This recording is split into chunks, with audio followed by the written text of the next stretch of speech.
S obzirom da radimo zajedno na nekim kompleksnim softverskim rješenjima, vidjeli smo da ima problem sa tradicionalnim vođenjem projekata zbog toga što su softverska rješenja najčešće inovativna i kao takva ne postoji za njih tačno definisan recept, s obzirom da se radi o nečem novom najčešće.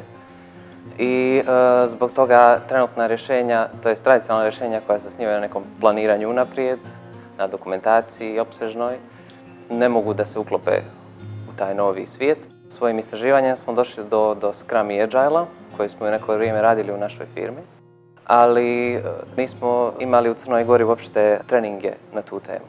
Kao što je kolega rekao, nije bilo nikakve inicijative da se u Crnoj Gori ljudi i lokalne zajednice sposobe za pozicije koje su potrebne da bi se primijenio Agile i Scrum u firmama.